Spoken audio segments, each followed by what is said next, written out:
Shaquille O'Neal was my first favorite player in the NBA. Shaq couldn't shoot, but he was the most dominant player I've ever seen play basketball. Shaq wasn't a very good shooter, but he knew that.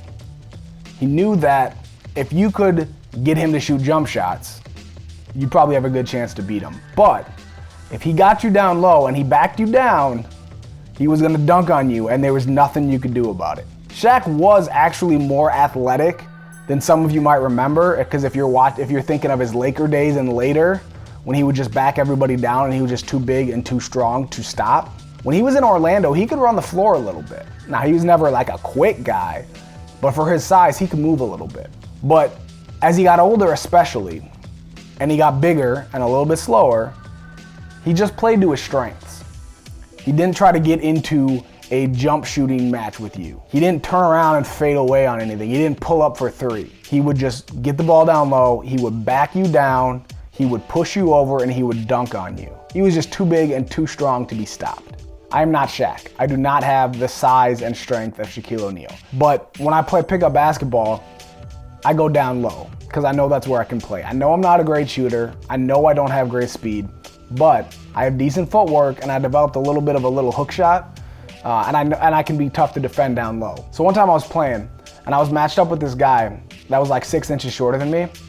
So all I did was every possession, we go down the court, I'd get in the paint and I'd throw my arm up, post him up, catch it, turn, put it up.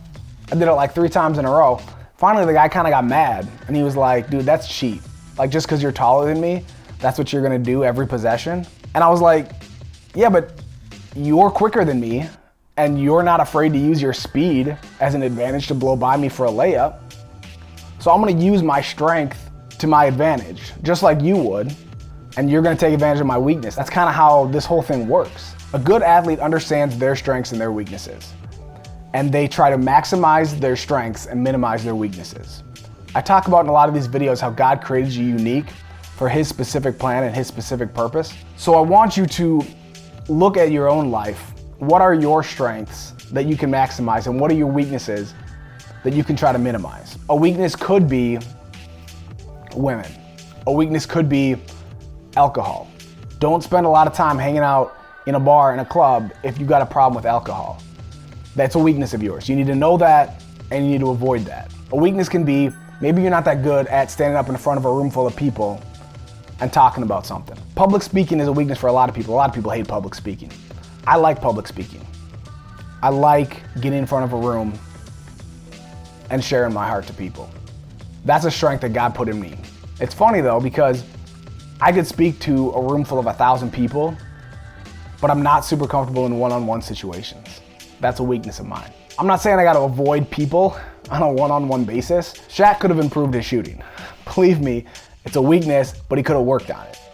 If he made his free throws, he'd be a lot higher on that all-time scoring list. He did pretty well for himself. I think he's like 8 on the list. So I'm not saying you don't work on your weaknesses, but play to your strengths.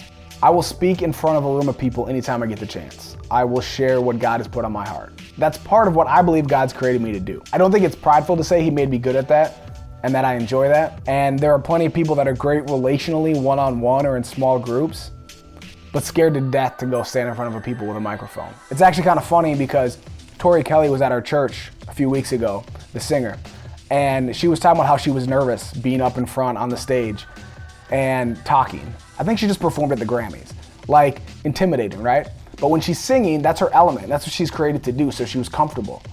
But when it came to just talking in church, she was a little uncomfortable. So when you're trying to figure out your purpose and what you're created to do, and I'm not just talking about your career down the road, I'm talking about right now in this stage of your life, what should you be doing? What do you like to do? God created you with these talents and these desires and these abilities, whether you're an introvert or an extrovert, whether you can sing or you can speak. Maybe you have a servant's heart and you're good at doing the behind the scenes thing, but you don't like all the attention of being in front of the room, but you'll gladly come to church early and set up the chairs. What do you enjoy doing? What are you good at? Do that.